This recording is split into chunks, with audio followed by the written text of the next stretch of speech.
शहराकडची यात्रा, गावाकडची जत्रा, शहराकडची यात्रा यायचं असेल तर तिकीट काढूनच यायला लागतं. फुकट. आमच्या गावात जत्रेला यायचं असेल ना फुकट यायचं.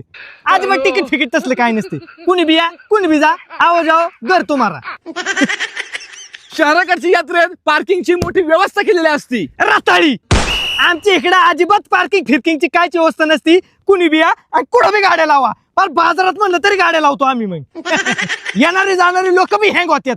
गाडी नक्की काय ठेवली का पार्किंगला लावली. शहराकडच्या यात्रेत मोठे मोठे लोक येतात. कुणी बी. आमच्या गावाकडे कुणी बी यात्रा लिहू शकते. डंगरी थेरडी फिरडी लंगडत रिंगत सालपाट्यात कुणी बी येऊ शकते. बारकानी लेकर बी येतात. जत्रा आमची लय नातखोळा असती. कधी येऊन बघ. शहराकडच्या यात्रेत वाट बघायला लागत नाही. उद्या यात्रा ना तर आम्ही एक दिवस अगोदरच तयारी करतो. महिनाभर आधीच. आम्ही खेडेगावातली महिनाभर आधीच, त्याच्यापेक्षा बी 2-3 महिने आम्ही जत्राची वाट बघत असतो. कारण बाबा बकरी बिकरी बुकिंग करायला लागते आम्हाला. बकरी बिकरी घेऊन ठेवायची. कुठं बाकीची तयारी फेरी आमची. असं आम्हाला असं वाटतं की कधी जत्रा आमची येईन, कधी आम्ही जत्रात फिरण, असं आम्हाला होतं. नुसती एक्साइटमेंट असते आमच्यासाठी. सगळं सण बिन एका बाजूला आणि आमच्या गावची जत्रा एका बाजूला असती आमच्यासाठी. शहराकडच्या यात्रेत खूप महाग महाग वस्तू विकायला येतात. जसं की ड्रोन, लहान मुलांचे एक्सपेन्सिव्ह कार्स, गिटार, अशा खूप साऱ्या मोठ्या मोठ्या वस्तू विकायला येतात. खुळखुळ.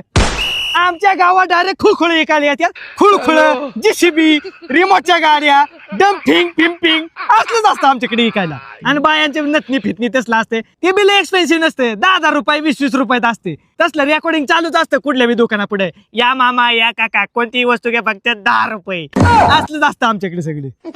क्वालिटी. शहराकडच्या यात्रेचं टायमिंग सकाळी 10 ते संध्याकाळी 5. आमच्याकडे डायरेक्ट लहान लेकरू 5ला जत्रा जाऊन उभं राहते. त्याला डायरेक्ट खुळखुळाच लागतो.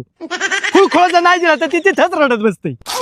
या खुळखुळा. मग अख्ख्या गावात आमची लेकरं खुळखुळा आणि ती बोंग पो पो अख्ख्याकडे पार कान बधीर करून टाकतात लोकांची नुसती. लई चित्र पोर. शहराकडची यात्रा फक्त 2 दिवसच असते. आठवडाभर. आमच्या गावाकडे आठवडाभर यात्रा असती.